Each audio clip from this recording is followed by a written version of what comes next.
Hey, salut, j'espère que tu vas super bien.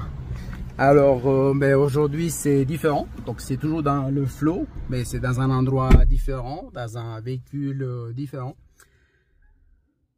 Je vais te parler de la capacité adaptative, je vais te parler de l'importance d'élargir la zone de confort, de l'amélioration continue, je vais te parler de respecter ses limites, je vais pas te parler de tout ça en détail parce que tout est lié.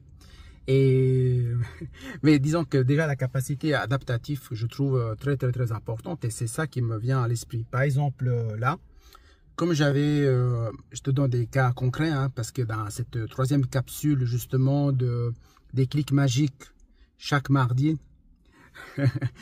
face à l'action transforme ta vie. Donc j'essaie des fois de me rappeler un peu le titre, hein, comme c'est tout nouveau pour moi, donc cette nouvelle expérience que je fais avec toi. Et donc je viens comme sur mon véhicule, il y a quelques problèmes en fait. J'ai un message d'erreur sur le tableau de bord qui s'affiche, défaut au moteur, perte de puissance, et c'est clair que ça m'inquiète, et ça inquiète en particulier mon épouse. Donc on avait décidé d'aller ensemble à Lugano, on n'allait pas depuis environ 5 ans, prendre du temps pour nourrir davantage la relation du couple, sortir de l'environnement, comment on pourrait dire, des standards habituels, parce qu'on sait que l'environnement c'est aussi très important, à part l'alimentation et le travail sur les blessures. Et donc en fait j'ai pris ce véhicule, donc j'ai été chercher le véhicule. Là aussi tu verras, il y a pas mal de connexions, hein, parce qu'en fait je te partage des tranches de vie pour que toi-même tu puisses faire justement à ton tour des déclics, que moi j'appelle des déclics magiques, et des prises de conscience impactantes qui vont élargir ta zone de confort. Et si tu fais ça inconscient, ça va te permettre de ne pas te mettre dans le rouge, dans la zone de stress, et impacter ton équilibre émotionnel, physique, et favoriser l'apparition de symptômes qui sont forcément désagréables. Je parle ici de l'histoire de ce véhicule. Donc j'ai loué cette nouvelle voiture. La personne de l'agence m'a juste pris, elle était hyper stressée. Je ressentais ce stress parce que moi j'ai un détecteur de stress, hein, parce que bon, pendant pas mal d'années je baignais dans le stress tous les jours. J'étais bien au-delà de ma capacité adaptative, donc j'ai élargi ma capacité adaptative, mais j'étais toujours dans le rouge en fait, parce qu'on me demandait toujours de plus en plus. J'avais pas développé ma capacité à dire non, à respecter mes limites. J'avais l'esprit du sauveur. Dans le travail, je voulais être de plus en plus performant, peut-être pour être valorisé et tout ça. Donc, je vais revenir là-dessus. Mais je me dépêche par rapport à la voiture parce que je suis très chaud. Et tu vas comprendre pourquoi je parle de ça. C'est que je suis arrivé ici dans la voiture. La personne m'a donné la clé. Il est parti hyper stressé, m'a fait signer un document. On a juste regardé l'extérieur. Il est parti sur autre chose et tout. Mais je ressentais déjà depuis le début que j'étais dans l'agence que la personne était hyper stressée. Et au niveau du visage, les mouvements, la manière de parler, tout ça, bon, je ressentais ça. Et donc, quand je suis arrivé avec je ne savais même pas. Je dis, mais je vais mettre où la clé, d'ailleurs, que je crois que maintenant j'ai dans ma poche. Je dis, mais je vais mettre où la clé et tout ça. Comment on va allumer cette voiture? Donc, en fait, elle m'a donné la clé. Donc là, j'ai 2 clés. Elle m'a donné la clé. Et puis, donc, que voici. Et je dis, ben, je mets où cette clé? Alors, j'ai déjà eu des voitures qui n'avaient pas besoin de mettre la clé, mais il y avait un badge et tout ça. Donc là aussi, déjà, ma capacité adaptative, elle est sollicitée, mais aussi le fait de ne pas être dans le pilote automatique. Donc, tu vois. Alors, je cherche ici. Donc, comme tu vois, ici, il n'y a pas d'endroit où on met la clé. Bon, j'ai déjà eu des voitures où on peut appuyer à allumer avec un bouton, mais finalement, donc, j'ai trouvé. Donc, le bouton était ici et j'ai appuyé. C'est ce que je vais faire. Boum. Et ça allume. Mais je t'invite à faire des parallèles avec ta vie. Alors, ben, la première chose, c'était régler le rétroviseur et tout. Bon, j'ai appuyé sur plusieurs boutons, donc je connais quand même, j'ai quand même conduit plusieurs voitures. Mais finalement, il y a quand même besoin de trouver des points de repère. Quand on s'assure, pour moi, dans mon approche, de l'approche de l'alignement, quand je me suis formé comme thérapeute en relation d'aide, je sais le besoin de repère, c'est le besoin de niveau 2, donc après le besoin de sécurité.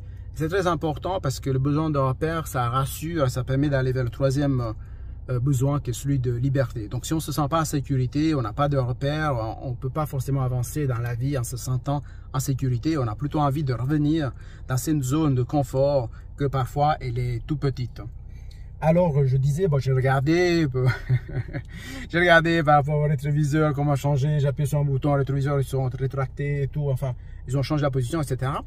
Mais j'ai commencé à penser aussi aux attentes de ma femme. Donc je vais voir si j'arrive à le poser. Là aussi, par exemple, je n'ai pas un endroit où poser le téléphone comme je peux faire dans l'autre voiture. Donc là aussi, ça demande une capacité d'adaptation, mais aussi chercher des nouvelles solutions. Mais je me suis dit, bon, moi, mes besoins principaux, peut-être c'est la musique, bon, le règlement de régler les rétroviseurs et tout, pour la question de sécurité et tout ça, etc. Mais mon épouse, quand elle va arriver dans la voiture, ses attentes à elle, la première, étant donné qu'il faisait 32, 33 degrés quand j'étais chercher la voiture il y a quelques jours, ça va être celui de mettre l'air conditionné. Et moi ici, je ne comprenais pas du tout où c'était le bouton. D'ailleurs, à l'endroit où d'habitude dans ma voiture, j'augmente le volume, ici c'est pour augmenter l'air conditionné que j'ai découvert par la suite. Pour allumer la radio, eh bien c'est pas au même endroit que ici que j'avais dans ma voiture. Donc ça demande des points ça demande un certain temps pour la mettre. Je vais quand même augmenter un peu parce que je suis chaud. Et puis ça demande un temps de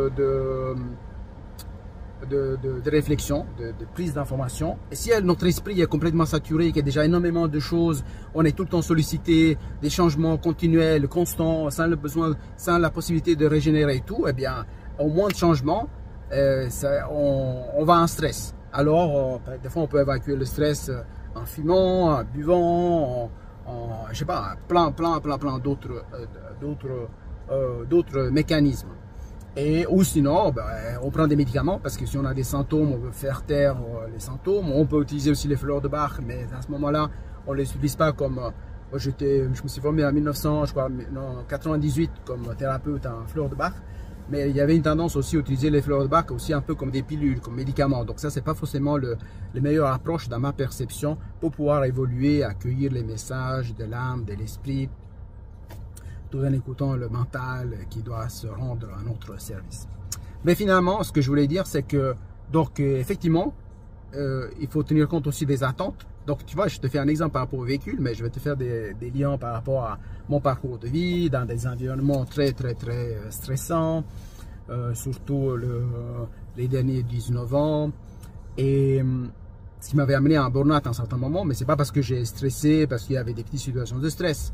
C'est que tout au long de mon parcours, il y a eu de plus en plus de sollicitations. Puis moi, je prenais de plus en plus mon dos. Comme j'avais très à cœur la qualité du service client, même des fois quand il y avait des lacunes dans l'entreprise qui ne mettaient pas à disposition forcément les outils nécessaires ou encore des services que le marketing avait vendus, mais qui n'étaient pas au rendez-vous. Moi, je devais faire de tampon entre les attentes normales du client et ce qui s'est passé dans l'entreprise. Et donc, je vais revenir là-dessus parce qu'en fait, j'ai pris sur moi et puis c'est pas forcément très bien passé. Mais en disant tout ça, ce que je voulais dire, c'est que donc tout a changé. Les points de repère ont changé et tout, etc. Et donc, ma femme, comme je pensais, elle est arrivée dans la voiture parce que moi, j'étais chercher le véhicule, donc je l'ai amené à la maison. Et ensuite, elle est descendue parce qu'on ne voulait pas partir trop tard et tout pour aller à Lugano. Donc, on a passé quelques jours. Et donc, elle est arrivée, elle est reconditionnée, bien entendu, je suis cherché ici, etc. Donc, j'ai trouvé, voilà, tout ça. En fait, l'être humain est fait d'habitude. L'être humain est fait d'habitude et donc, il a envie de garder ses habitudes. Et parfois, des situations impactantes, il nous fait sortir de notre pilote automatique. Et des fois, c'est bien. Des fois, c'est bien. Et donc, elle arrive et tout, donc des attentes, puis voilà, moi, je mets les choses en place, etc. Et pourquoi je dis ça? C'est parce que des fois, même au niveau du travail, par exemple, il y a des attentes. Il y a des attentes et qui ne sont pas forcément en alignement avec ce que la personne peut attendre. Et comme c'est dans le flow, donc il y a plein d'idées qui me viennent, il y a plein d'informations qui me viennent. Et ce que je voulais te partager, par exemple, c'est que moi, donc dans la dernière entreprise, donc je vais te parler de travail parce que j'ai l'impression qu'aujourd'hui, on crée des maladies dans l'environnement de travail. Les gens, en tout cas moi, ceux que j'observais, ne se sentent pas forcément en sécurité dans l'environnement de travail. Ce que j'observe, c'est que les gens se sentent de plus en plus comme des numéros, pressés comme des citrons. On peut les presser, on peut prendre tout le jus, comme on dit, tout ce que leur énergie vitale. Puis une fois que c'est vidé, pac, on les lance ailleurs, on les met à la poubelle. Certaines manières de dire, mais tu comprends bien ce que je veux dire. Ils sont plus utiles. Voilà, ils sont plus utiles. Donc, c'est plus utile et tout ça. Mais par contre, peut-être ces gens, ils se sont donné la peine, peut-être ils se sont donné corps et âme. Mais peut-être que le problème n'était pas chez la personne, mais c'est peut-être le cadre de travail, le cadre, l'environnement dans lequel ces personnes ont été mises, qui n'était pas forcément celui qui permettait à la personne de se développer son potentiel dans la meilleure des manières. Là, je te fais des exemples par rapport à la voiture. Donc voilà, je sais que je veux conduire, je sais que je veux me déplacer. Et puis, des fois, on a les mêmes attentes. Par exemple, j'avais loué une fois une voiture au Brésil à un certain moment. Quand j'étais revenu en Suisse, eh bien, je cherchais j'avais les mêmes repères. J'ai cherché sur la BM les mêmes repères que j'avais sur la Jeep que j'avais louée au Brésil. Et maintenant, ici, je cherche les repères de la BM sous cette voiture-là. Donc, et c'est un peu ça. Et des fois, on est dans le mode de pilote automatique duquel je vais aussi parler. Mais pour revenir à la capacité adaptative, alors si tu as suivi aussi les enseignements de François Lemay, dans Switch, dans Reset et tout ça, peut-être que tu as à l'esprit cette image qui permet de voir que plus on développe notre capacité adaptative qui devient vert, couleur vert, moins on va dans le rouge. Et alors moi, ce qui s'est passé, c'est que j'ai développé énormément ma capacité adaptative. J'avais pas une capacité adaptative tout petite, et donc je me retrouvais dans le stress. Non, c'est que j'ai élargi énormément cette capacité adaptative, mais finalement, je me trouvais toujours dans le rouge parce qu'on me demandait de plus en plus de choses. Et donc, je vais te donner un autre exemple concret. Je vais sortir du véhicule, donc faisons attention, pas forcément filmer les gens ici pour pas qu'ils apparaissent dans la. Donc, je vais arrêter la voiture. Pour que je puisse te donner encore d'autres exemples, et puis aussi parce que moi j'aime bien être en mouvement.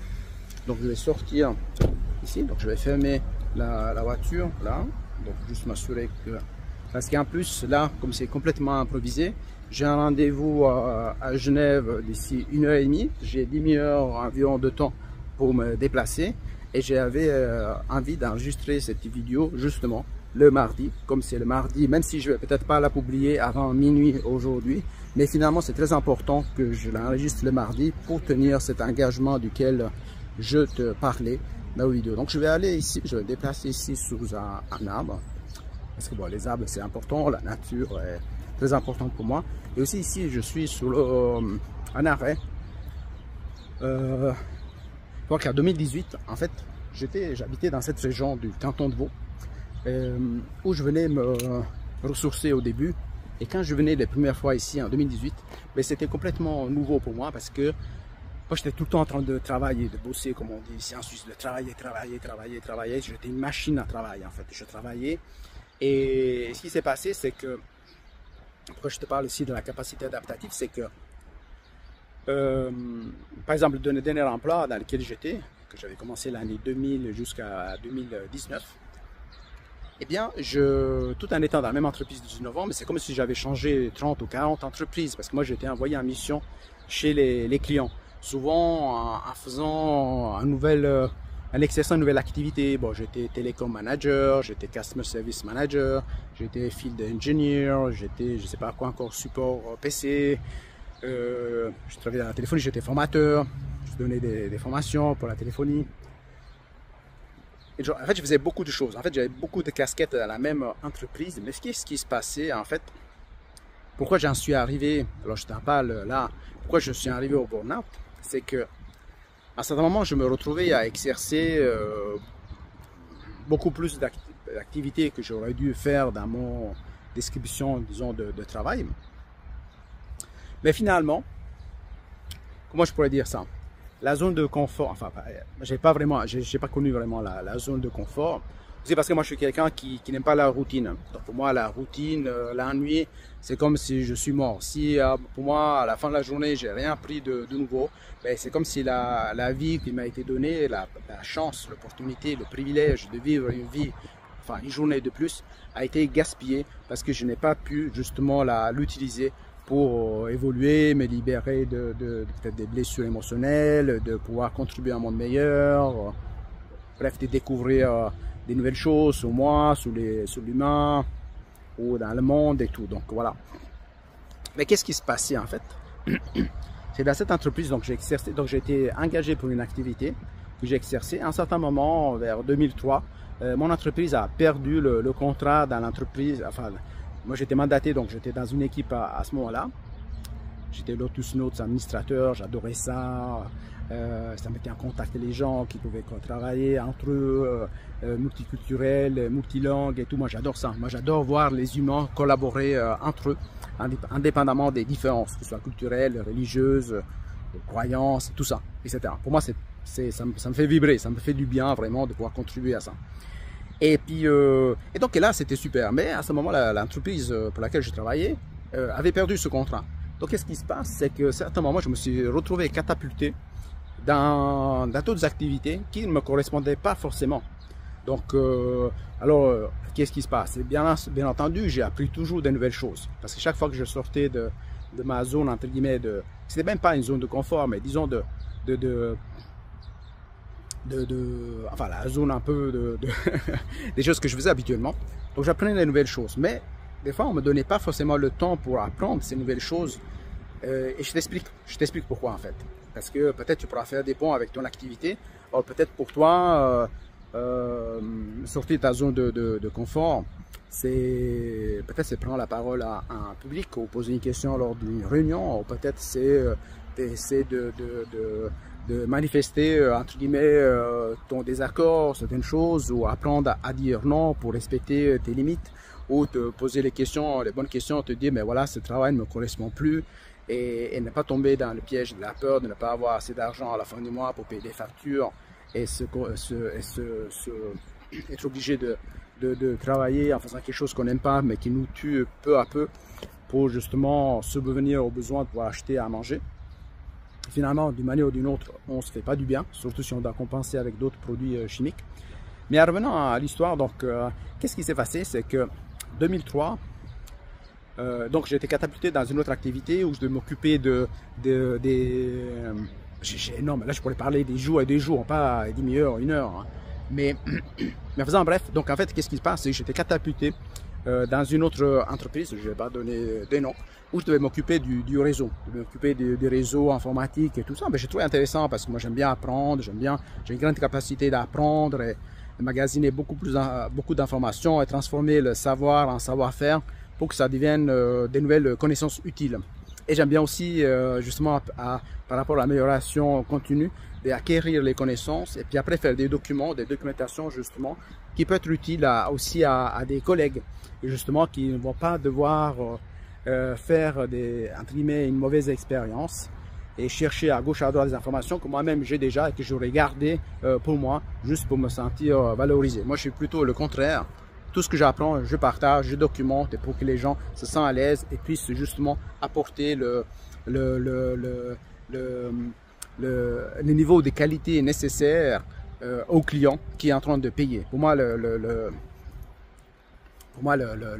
service client, c'est très très important. Et bien avant que je devenais Customer Service Manager de parc informatique pour des grandes entreprises au niveau international. Et puis, donc j'étais catapulté là-dedans, mais en fait, mais qu'est-ce qui se passe? C'est qu'on me demande d'aller là-bas. En fait, on me demande oui et non. On me dit voilà, maintenant, voilà, il faudrait qu'il faut que tu fasses ça. Mais c'est pas qu'on me donne le temps d'acquérir les nouvelles informations. C'est-à-dire que moi, je vais dans cette nouvelle entreprise où il y avait une personne qui était déjà sur place, qui avait peur que je sois là pour lui piquer son travail. Et alors que j'étais là, mandaté par l'entreprise, en fait, c'était une situation assez ambiguë, en fait. En même temps, je devais être là pour remplacer cette personne, si cette personne partait dans un autre projet, dans une autre entreprise, ou si éventuellement sa société à lui décidait de l'affecter à un autre client. Et donc, c'est très difficile, c'est-à-dire je devais être compétent, je devais acquérir les connaissances sur le terrain, et en même temps, le client il s'attendait de moi que je fasse la même chose que l'autre personne qui était en train de faire, alors que moi, pertinemment, je savais que je n'avais pas encore les connaissances parce que je n'avais pas suivi des formations et tout ça, mais je devais quand même montrer que je savais faire. Et donc, je peux te dire que c'était hyper stressant, hyper stressant. C'était bien au-delà de sortir de la zone de confort, développer la capacité adaptative. J'étais très attentif et déjà j'étais très vigilant, attentif et dans l'instant présent pour capter ces informations, pour créer des bonnes relations. Et aussi avec la personne qui était sur place, que je peux comprendre qu'elle avait peur qu'on lui pique son travail, ce qui n'était pas le cas, c'est pas ce qui est arrivé. Cette personne après a été engagée par mon entreprise et elle a eu d'autres opportunités de travail. Et en même temps, donc c'était très compliqué. Mais qu'est-ce qui s'est passé pour revenir à ça, pour pouvoir faire cette vidéo très longue? C'est que ça a commencé comme ça. En plus, c'était beaucoup plus loin de la maison, ça m'a demandé de partir plus tôt, ça m'a demandé de perdre du temps. Alors moi, je déteste perdre du temps, pas parce que le temps c'est l'argent, mais parce que pour moi, le temps c'est la vie. Quand le temps est fini, ben, on doit partir, on n'est plus ici sur cette planète, on doit partir ailleurs. Et puis pour moi, c'est très important que je fasse quand même des choses qui font vibrer mon cœur. Et donc je perdais beaucoup de temps le matin, dans les bouchons, le trafic énorme. En plus, je devais aller en France à ce moment-là. D'habitude, ben, c'est le contraire, c'est que de France, ici, donc j'ai beaucoup d'amis, ex-collègues et tout, qui habitent en France et qui viennent travailler en Suisse. Puis moi, dans ce cas de figure, je me retrouvais à faire exactement le contraire. Et donc voilà, donc je fais ça. Donc un environnement complètement différent, manière de faire complètement différent. En plus, j'ai l'impression que je rétrogradais au niveau de mes... Parce que pour moi, l'environnement de travail, c'est très important. Et bon, enfin voilà, c'était très stressant. Ensuite, comme c'était très bien passé là, alors mon chef du moment, il m'a envoyé tout le temps en mission. Il m'a envoyé tout le temps en mission, donc il y avait un moment que tous les 2 semaines, je changeais de client. Je faisais 2 semaines dans un client qui était à Genève, où j'aimais beaucoup. Je m'occupais des vice-présidents, de la téléphonie, j'étais télécom manager à ce moment-là, donc je faisais pas mal de choses. Mais finalement, qu'est-ce qui s'est passé, juste pour revenir à cette histoire, c'est que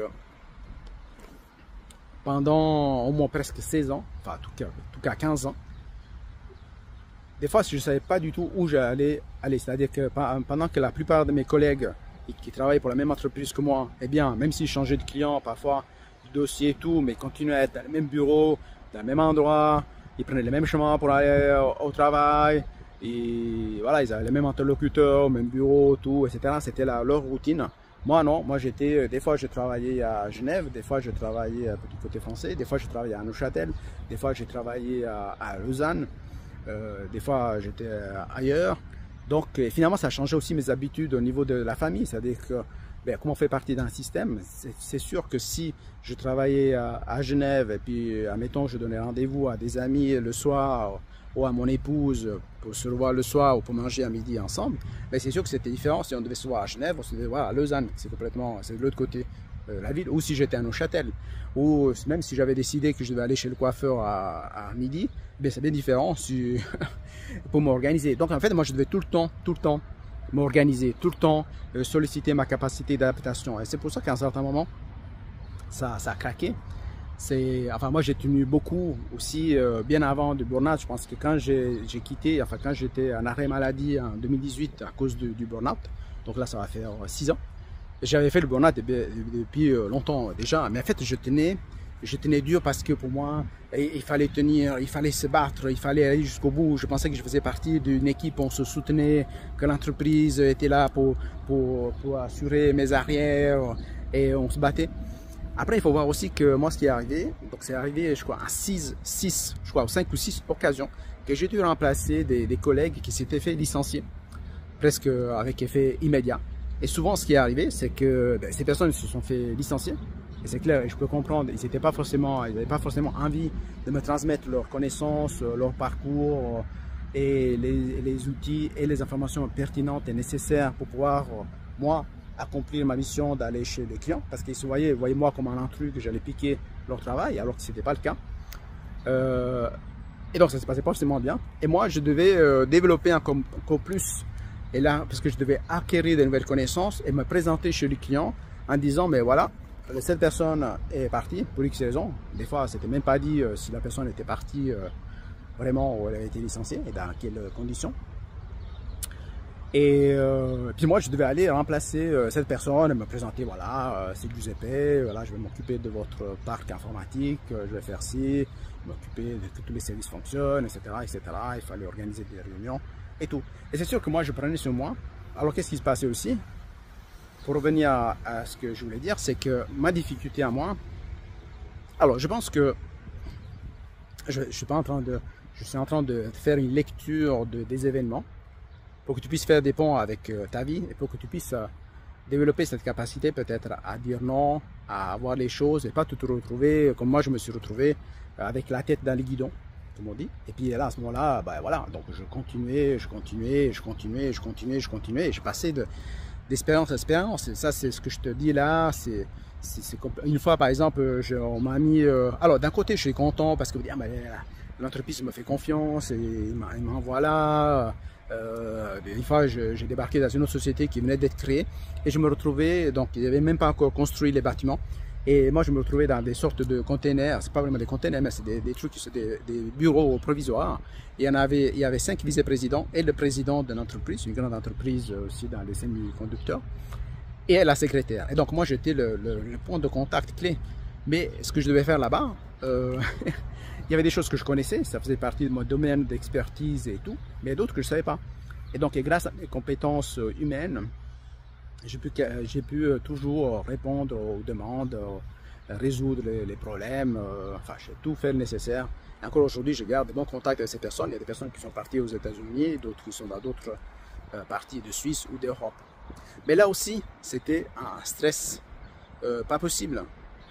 Parce que alors que j'avais été en mission dans d'autres entreprises et que bon, pour le dire, j'avais pas eu le temps de repos, de régénération et tout ça. J'étais vraiment tout en alerte et vigilance maximum. Aussi parce que je voulais quand même accomplir mon travail. Et donc, quand la situation se calmait, c'est-à-dire qu'on revenait dans la routine, mon responsable, il mettait une autre personne qui pouvait assurer la routine, justement. Et moi, je partais à nouveau dans une autre mission. Comme dans une autre entreprise où tout a été monté de A à Z au niveau téléphonie. Je ne vais pas entrer trop dans les détails, mais disons que là aussi j'ai créé de bons contacts, c'était des connexions aussi avec l'Amérique du Sud, et puis comme moi je parle espagnol et je parle brésilien, donc j'ai pu créer des bons contacts aussi avec les personnes qui étaient de l'autre côté de la planète, qu'on a dû faire le point par rapport à tout ce qui était mis, ce qui était installé. Mais chaque fois, je me retrouvais à sortir de ma zone, je ne peux même pas appeler zone de confort, parce que pour moi, il n'y avait pas vraiment une zone de confort. C'est pour faire le point, pour me dire, voilà, qu'est-ce que j'ai appris là, comment je peux mettre en place de nouvelles connaissances, qu'est-ce que j'aime, qu'est-ce que j'aime pas, à quoi je dois dire non, à quoi je vais dire oui, est-ce que ce que je suis en train de faire maintenant, ça correspond à qui je suis, à qu'est-ce que je veux faire, est-ce que j'avance dans la direction que je veux, ou tout simplement toutes ces choses-là, ils sont en train de m'éloigner, en fait, d'où je veux aller. Donc j'avais pas le temps de me poser ces questions-là, et ça m'est arrivé souvent que même à la maison, en fait, je continue à me former. Des fois, j'avais des livres comme ça que je devais apprendre sur la technologie parce qu'on me demandait aussi de faire ce qu'on appelle des certifications Cisco, mais c'est pas que je le faisais dans le temps de travail. Souvent, je me formais aussi à la maison, on devait faire ces examens parce que il fallait avoir un certain nombre d'employés qui étaient certifiés pour que l'entreprise ait des avantages aussi économiques dans l'achat de certaines prestations et certains matériels. Et en plus, ces examens, ça se passait dans des endroits fermés, surveillés par caméra, un peu à l'américaine, pour s'assurer que les gens ne trichent pas. Et une fois, j'avais même le country manager qui m'avait appelé parce que j'étais un peu en retard dans la certification, parce que j'étais sur d'autres missions à mon travail quotidien, et que je n'avais pas encore fait. Et puis, on m'a mis encore la pression. Le country manager me disait, oui, mais il faut faire ces certifications parce qu'il nous manque une personne encore pour qu'on puisse avoir, je ne sais pas combien de pourcentage de rabais. Donc ça me mettait une pression encore davantage. Sans compter que dans toutes ces missions et tout, et là en fait, je vais résumer les 16 ans de parcours professionnel. Parce que quand des fois les gens me parlent de stress, pour moi il y a stress, et c'est pour ça que c'est important toujours d'être vigilant par rapport où on se trouve dans cette fourchette de développement des compétences et développement de cette capacité adaptative. Et à part ça, je me retrouvais au moins une semaine par mois à faire ce qu'on appelle ici le service d'astreinte, le service de piquet. C'est-à-dire qu'on peut m'appeler à n'importe quelle heure de la nuit et je devais intervenir des fois à distance ou des fois sur place carrément pour pouvoir résoudre le problème. Donc de grandes entreprises, télécommunications, tout ça, etc. Il faut voir aussi qu'avant il y avait deux services. Moi je m'occupais du service que je pouvais tout résoudre à distance. Si éventuellement il fallait aller sur place, c'était une autre personne qui allait. Mais du coup, comme ils ont réduit les coûts, ils ont tout refait pour justement pour faire des économies, toujours tout ça. Je reviendrai là-dessus parce que ce sont des choses que moi j'aime pas, parce que j'ai l'impression que les humains ils se font exploiter de plus en plus. Et après c'est les actionnaires, ceux qui investissent dans les entreprises, qui en fait qui prennent tous les bénéfices, alors qu'ils soient au service des gens qui vraiment qui contribuent, qui mettent la main à la pâte et qui donnent de leur vie et de leur âme dans l'accomplissement des tâches, des vraies tâches en fait. Il y a encore beaucoup de choses à dire là-dedans, mais finalement, c'est important que je ne peux pas le fil. Et c'est que, oui, donc je faisais ce service, donc j'étais appelé des fois, et en plus, à différence de mes collègues, il y avait mes collègues qui faisaient partie de ce service-là, et des fois, s'ils intervenaient pendant la nuit, je sais pas, à 2 h du matin, à 5 h du matin, parce qu'il y avait eu une intervention quelque part pour un client, mais le lendemain, ils venaient plus tard, parce qu'eux, ils travaillent au bureau. Donc, ils travaillent au bureau, bah, et arrivaient plus tard, quelqu'un d'autre l'a remplacé, donc c'est bon, il n'y avait rien d'engagement. Mais moi, comme j'étais attitré, disons, mon temps, il était vendu aux clients on-site, c'est-à-dire sur place. Ben, même si ça m'est arrivé plusieurs fois que j'ai intervenu à 2 h, 4 h du matin, eh bien, le lendemain, je devais me présenter chez les clients, bien habillé, bien avec la tête bien reposée et tout. Et je prenais sur moi. Parce que le soir, quand j'allais me coucher, je n'allais pas forcément me coucher tôt. Parce que des fois, je m'embêtais dans ce que je faisais. Alors, je voulais développer des choses qui me faisaient plaisir. Et des fois, vers 10 h, 11 h, j'étais allumé comme un sapin de Noël, comme on dit. Et donc, j'allais me coucher après minuit. Et je me levais à 5 h. Donc, ce qui fait, c'est que je ne tenais même pas compte de mon besoin de me ressourcer, de sommeil et tout ça. Et c'est pour ça que ce que je vois des enseignements de la pleine conscience intégrative que moi j'ai intégré de plus en plus au cours de ces dernières années, en tout cas c'est depuis 2020, ça a beaucoup de sens. Moi ça me parle. Avant j'avais pas ces grilles de lecture, mais aujourd'hui je sais exactement de quoi on parle, mais pas parce que je l'ai lu dans un livre ou je l'ai lu dans un document où j'ai entendu parler, mais parce que je l'ai vécu dans mon corps en fait. Je sais comment mon corps, je l'écoutais pas, il m'a crié, mon corps il criait, il criait, il criait, et je l'écoutais pas, je disais mais vas-y, tu peux y aller, tu peux réussir, vas-y. Mais après je me posais la question, mais pourquoi je fais ça? Alors j'ai trouvé au moins plusieurs indices. Enfin un indice c'est clair, c'est que j'avais une difficulté à mettre mes limites, j'avais une difficulté à dire non aussi. À ce moment peut-être j'avais peur aussi d'être licencié, parce qu'il y avait 5-6 collègues qui s'étaient fait licencier et qui m'ont envoyé en mission. Je vais parler d'une autre mission à laquelle j'étais, où j'avais dû faire des entretiens, tout, etc. Et puis voilà, enfin, c'était aussi intense. Mais c'est comme pour dire, ben voilà, si tu ne réussis pas, ben, toi tu vas sur le même chemin que ton collègue, ben, tu vas te virer. Donc en fait, c'était comme si j'avais une épée de Damoclès sur la tête, en fait. Et donc en fait, c'était un stress continu. C'est pas que j'avais des moments de stress qui durait demi-heure, 1 heure, 2 heures, voire toute la journée, après j'étais tranquille. Non, parce que le lendemain, il y avait d'autres choses. Et puis après, le service des piquets, donc on ne savait jamais qu'est-ce qui allait se passer. Et qu'est-ce que je disais, que j'ai perdu le fil. Avant, justement, je faisais toutes les interventions à distance. Et si besoin d'aller sur place pour faire quelque chose de physique, j'envoyais un autre collègue, parce qu'il y avait le niveau 1 et niveau 2. Et mais après, ouais, ils ont réduit tous les coûts. Et bien, c'était la même personne qui faisait niveau 1, niveau 2. C'est-à-dire quand je n'arrivais pas à résoudre à distance en me connectant sur les équipements, je devais aller sur place. Des fois, je ne savais pas où c'était. Il fallait aussi voir comment accéder. Il fallait tout organiser cette partie-là. Et chaque fois, c'était une nouvelle chose. C'était des nouvelles informations à traiter, des nouvelles stimulations des sens, tous les sens. Donc, qu'il soit visuel, auditif, enfin, le discours intérieur. Enfin, il y avait pas mal de choses. Et donc, l'esprit était complètement saturé. Et puis, en plus, il y avait les équipes qui étaient, je ne sais pas, c'est à New Delhi. En fait, je ne sais pas, ils étaient en Inde ou en Égypte qui appelaient aussi pour savoir où on en était et tout, etc.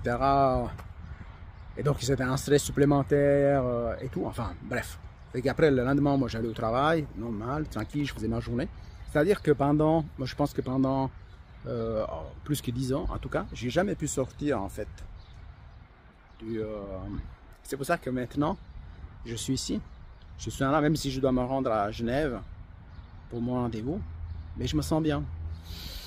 J'apprécie parce que j'apprécie cette paix intérieure. J'apprécie là, je touche cet arbre et ça me fait vraiment plaisir. Je suis content, je sais goûter à ça, je sais apprécier ça. Parce que je sais ce que c'est le stress. Je sais que c'est horrible. Mais c'est pas seulement ça. C'est que quand si tu es stressé tout le temps, tu n'as pas le temps pour réfléchir. Tu n'as pas le temps de prendre les bonnes décisions. Tu n'as pas le temps de voir si le marketing, je vais t'en parler une autre fois, mais des fois, il y a des décisions que tu dois prendre assez rapidement. Si ton esprit est saturé, si tu es inquiet, admettons, pour des choses que tu dois faire, si tu es projeté dans le futur, tout simplement, tu n'as pas la capacité d'accueillir encore de nouvelles informations. Et mec, tu risques de prendre des décisions qui ne sont pas en alignement avec qui tu es et qui t'amènent vers la direction que tu veux aller. Et donc ça, c'est très important. Et c'est des fois, c'est ça que je trouve le stress. Le stress, je te parle du stress négatif, c'est pas seulement dangereux pour la santé, parce qu'après, il y a des addictions qui se développent, etc., et de mauvaises habitudes, et puis on n'est pas présent non plus aux gens qu'on aime, davantage comme on devrait l'être. Ça peut être les enfants, ça peut être ton partenaire, ta femme, ton mari, etc. Mais c'est aussi dans le quotidien, tu peux faire des mauvaises affaires parce que tu n'as pas réfléchi, les gens ils ont mis la pression, ils ont utilisé des techniques de marketing pour te mettre la pression, pour décider rapidement, parce qu'ils savent comment il fonctionne le cerveau humain. Alors que si tu n'es pas dans le stress, tu es tranquille, tu ne sens pas la pression, tu peux te poser plein de questions, tu dis est-ce que j'ai vraiment besoin de ça? Enfin, il y a plein de choses. Le marketing, je vais en parler parce que là aussi, j'ai beaucoup d'expérience, que moi-même, j'ai suivi beaucoup de formations là-dedans, parce que je ne suis pas très à l'aise avec le marketing, parce que je vois dans le marketing beaucoup de personnes qui l'utilisent pour manipuler les autres, et pas pour apporter des services desquels ils ont besoin, mais pour créer des faux besoins, pour vendre des choses qu'eux, ils veulent vendre, justement pour faire du pognon, pour faire de l'argent. Et donc moi, je suis quand même éveilleur de conscience. Éveilleur de conscience, pour moi, c'est justement éveiller cette conscience pour que les gens, ils ont des choix. Au lieu qu'ils se retrouvent encastrés dans une seule possibilité.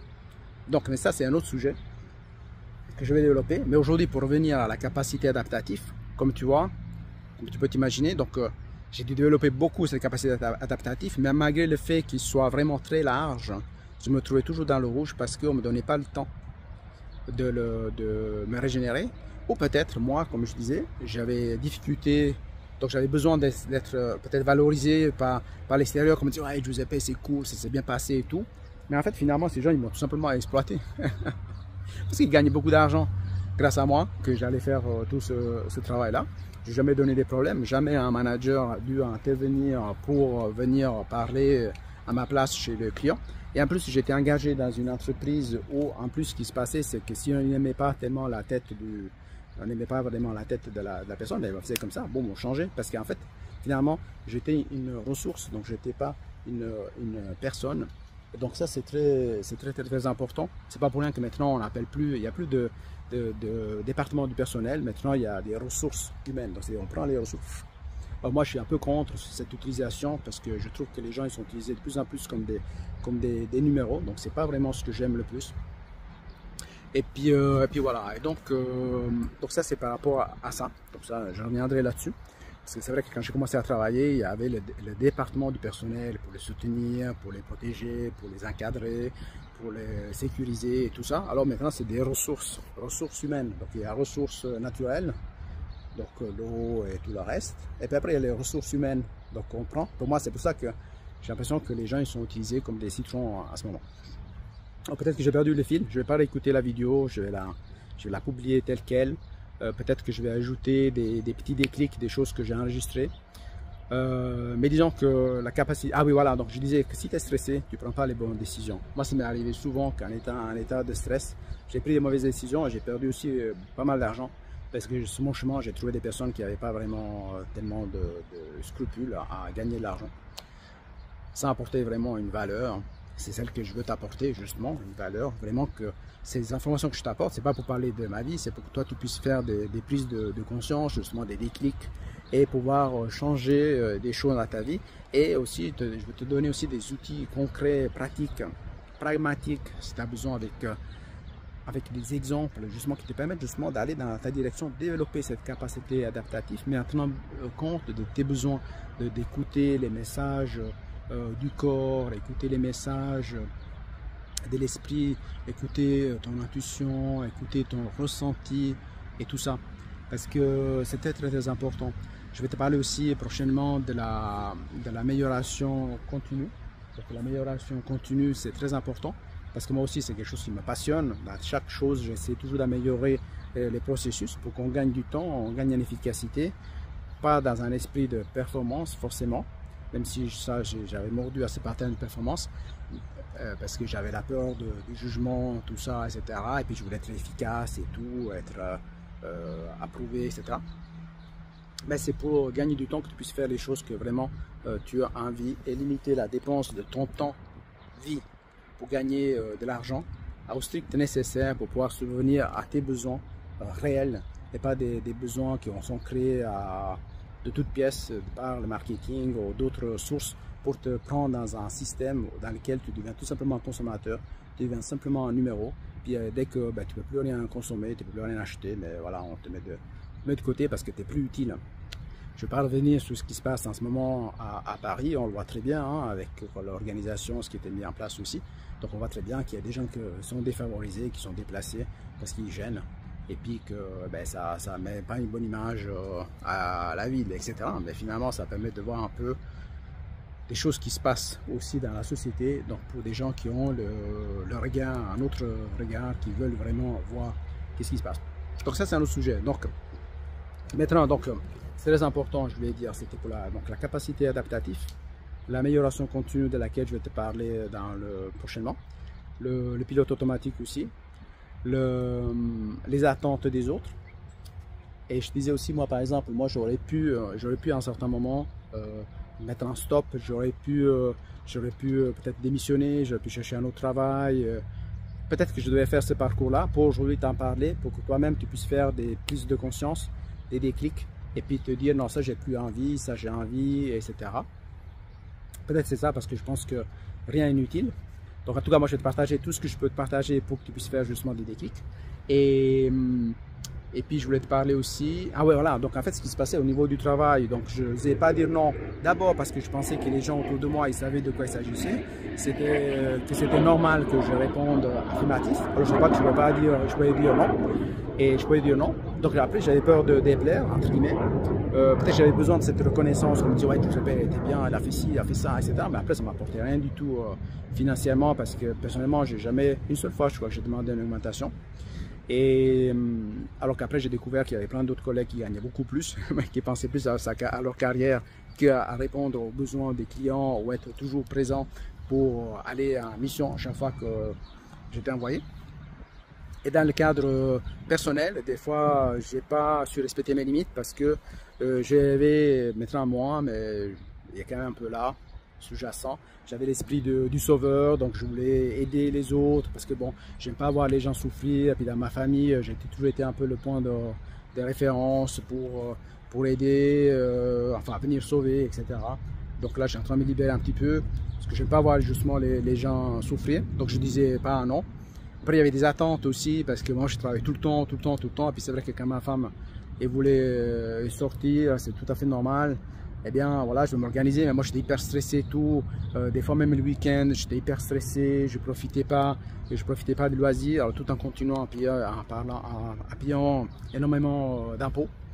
Mais je ne connaissais pas cette région-là, là je me suis arrêté ici, il faut voir, j'étais seulement en 2018, j'ai commencé à parcourir un peu ces chemins qui sont derrière moi, à explorer un petit peu, et en plus je me sentais pas bien parce que j'étais vraiment en mode saturation. Et j'étais tout le temps en alerte en fait, tout le temps vigilant, je ne peux pas profiter de l'instant présent. Je passais à côté de beaucoup de choses en fait, je passais à beaucoup de choses et je ne me donnais pas le temps pour les loisirs. Donc d'abord c'est l'obligation. D'abord l'effort, il faut y arriver, il ne faut pas plier, il faut pas baisser les bras, etc. Et tout ça qui me disait à ma tête. Même quand je suis tombé malade, je crois que j'ai mis plus qu'une année et demie pour en parler à mes nièces parce que j'avais honte en fait d'être tombé malade, d'avoir pas su résister parce que moi je devais réussir, je devais aller l'avant et tout. Après il faut voir aussi que dans mon parcours professionnel, j'ai personne dans ma famille ou dans mes amis et tout qui peut me servir de modèle, donc je connais personne à ce niveau-là.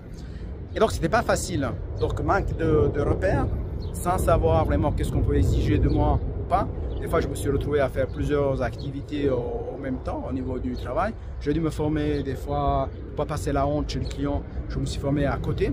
J'ai fait ces certifications desquelles je te parlais tout à l'heure pour répondre aux besoins aussi de l'entreprise. J'ai répondu aux besoins du client, que le client est payé, bien entendu, il avait des exigences. En plus, moi je devais m'adapter à une nouvelle manière de penser, à la stratégie du client, à la mentalité de l'entreprise. Donc c'est chaque fois que j'allais en mission dans une entreprise, c'est comme si je changeais d'employeur. Donc je n'avais pas les avantages. Normalement quand on change d'emploi, on a quelques avantages. Généralement c'est soit l'argent, soit un niveau de vie, des avantages.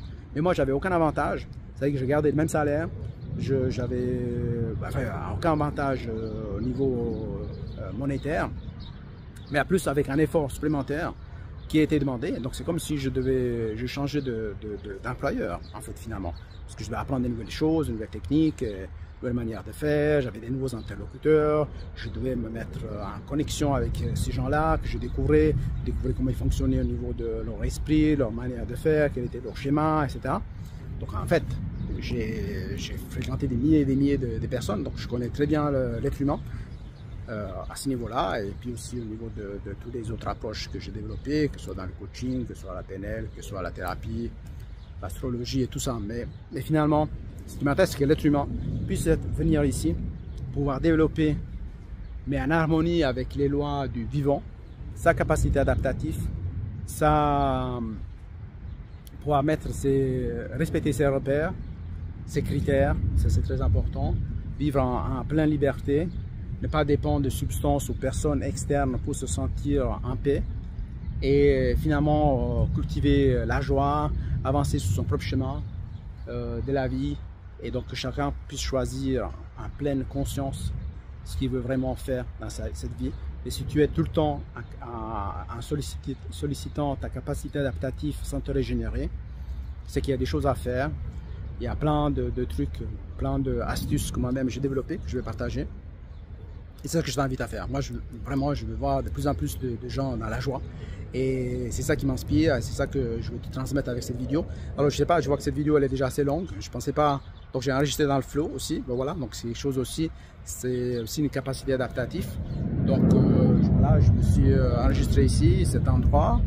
Je n'ai rien prévu. Je savais que j'allais parler à la capacité adaptative. Mais finalement... ce que je veux vraiment, ce que je souhaite, ce que j'ai très à cœur, c'est que tu captes, comment dis-tu, captes, peut-être capter, peut-être c'est pas le bon terme parce que des fois il peut être mal interprété, mais que tu ressens, voilà, ressens c'est le terme plus adapté, que tu ressens cette énergie qui est en toi et cette possibilité de pouvoir avancer sur ton vrai chemin de vie, mais à côté, un chemin derrière, c'est que la condition que tu puisses t'écouter, et pour pouvoir t'écouter davantage, il faut faire de la place. Je vais parler aussi de l'espace, des encombrements. J'ai fait énormément de travail, moi, dans des encombrements, dans mon esprit, dans mon physique, que j'ai perdu 20 kilos. J'ai dans mon espace de travail, dans mon agenda, dans ma maison. Je me suis libéré pas mal de choses aussi, des choses que mes parents m'avaient laissées quand ils habitaient ici en Suisse, que ça m'a pris simplement de l'espace, ça ne me servait à rien, cette énergie qui était bloquée.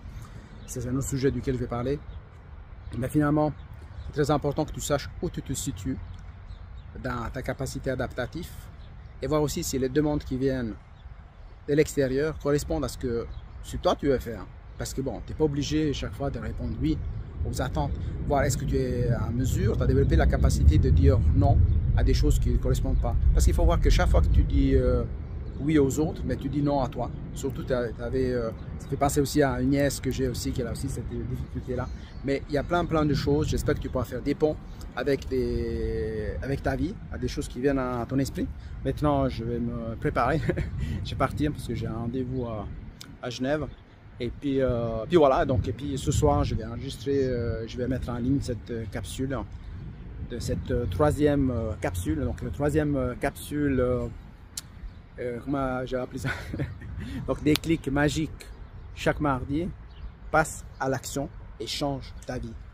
C'est très important que tu sois ici pour vivre ta vraie vie et pas la vie par rapport aux attentes des autres, ou tout simplement parce que tu ne t'écoutes pas davantage, parce qu'il n'y a pas d'espace dans ton esprit pour pouvoir accueillir les messages que la vie t'envoie constamment, que ce soit à travers des événements, des symptômes, des émotions. La vie parle à travers toi, à travers moi, à travers toute forme d'existence qui est ici, sur Terre. Alors, je te dis à bientôt. Alors, le voyage à Lugano s'est très bien passé, parce que j'avais commencé cette vidéo dans la voiture. Il y a eu plein de travail aussi sur moi, dans la relation de couple. Il y a plein de résistances aussi qui sont sorties. Je vais t'en parler prochainement, parce que la relation de couple, c'est aussi un terrain fertile pour travailler sur ses propres résistances et pour pouvoir justement avancer sur un chemin qui est spécifique pour chacun de nous. Alors, je te dis à bientôt, je t'embrasse, je te dis ciao.